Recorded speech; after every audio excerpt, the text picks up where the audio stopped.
4 মাসের বেশি কোনো প্রবাসী বিদেশে থাকতে হলে তার স্ত্রীর অনুমোদন বা পারমিশন বা ভিসা লাগবে। আমার খালু বহু বছর যাবৎ বিদেশে থাকেন, আমার খালা দেশে আসতে বললেও তিনি আসেন না। এভাবে স্ত্রীর অমতে স্বামী বিদেশে থাকলে কি বিয়ে ভঙ্গ হয়ে যাবে? খালু 15 বছরের বেশি দেশের বাইরে আছে, এর মাঝে কখনো আসলেও বেশি দিন তিনি থাকেননি। ভাইরা আমার, প্রবাসে 15 বছরের বেশি বা দীর্ঘদিন যদি থাকেন তাহলে বৈবাহিক সম্পর্ক ভাঙবে না, এটা ঠিক। তবে 4 মাসের বেশি কোনো প্রবাসী বিদেশে থাকতে হলে তার স্ত্রীর অনুমোদন বা পারমিশন বা ভিসা লাগবে। প্রবাসীদের প্রবাসে থাকতে হলে 2 ধরনের ভিসা লাগবে। একটা হলো যে দেশে যাবেন সে দেশের ভিসা নিতে হবে, আর বিবাহিত হলে বউয়ের কাছ থেকে একটা ভিসা আলাদা নিতে হবে। বউ যদি বলে ঠিক আছে তুমি 2 বছর পরে আসো, আমি সহ্য করব, তাহলে ঠিক আছে। আর যদি বলে না, তোমাকে ভিসা দেওয়া হলো না, তাহলে আপনি পোর্ট এন্ট্রি 4 মাসের জন্য স্ত্রীর কাছ থেকে ভিসা নেওয়া ছাড়া থাকতে পারবেন। 4 মাস পার হয়ে গেলে বউয়ের ভিসা ছাড়া থাকা যাবে না। তার মানে একজন নারী, তার প্রতি আপনার কর্তব্য আছে। বিয়ে একটা করে বাপ মার সাথে তার সংসারে ধরা দিয়ে আপনি চলে গেছেন বিদেশ, কেন? টাকা কামাই করতে। তো বেচারি এখানে স্বামী ছাড়া তার যে দীর্ঘদিন বসবাস করতে হয়, এটা তার জন্য কঠিন এবং এটা তার অধিকারের লঙ্ঘন সুস্পষ্টভাবে।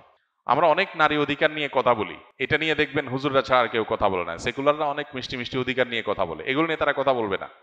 কিন্তু ফিকহের আম উসুল বা একেবারে মৌলিক যে নীতিমালা আছে সেটার আলোকে যে কোনো আলেমী আপনাকে বলবে 4 মাসে বেশি স্ত্রী থেকে দূরে থাকতে হলে, স্ত্রী যদি বলেন ঠিক আছে আমাদের সংসারের উন্নতির জন্য আপনি কষ্ট করে বিদেশে থাকবেন, আমি সহ্য করব, সবর করব, থাকতে পারেন। কিন্তু 15-20 বছর হয়ে যাবে, এরপরেও আপনি আসবেন না, আপনার টাকার চাহিদার কোনো শেষ হবে না, আসছি আসছি করে ঘুরাবেন, এটা অনুচিত। আবার অনেক ক্ষেত্রে উল্টাটা হয়, স্বামী আসতে চায়, স্ত্রী বলে আরে দেশে এসে কি করবা, ওখানেই থাকো, মাঝে মধ্যে আসলা একটু। উল্টাটাও ঘটে, সেটাও স্বামীর প্রতি অবিচার এবং অন্যায়। মূলত একজন মানুষ তার প্রয়োজনে তিনি দেশে বাইরে যেতেই পারেন উপার্জন করবার জন্য, এটা তো দোষণীয় না। কিন্তু আপনি একজন স্ত্রীর অধিকার লঙ্ঘন করতে পারেন না। এখানে শুধুমাত্র জৈবিক বা শারীরিক অধিকারের বিষয় না, আরো অনেক বিষয় জড়িত আছে।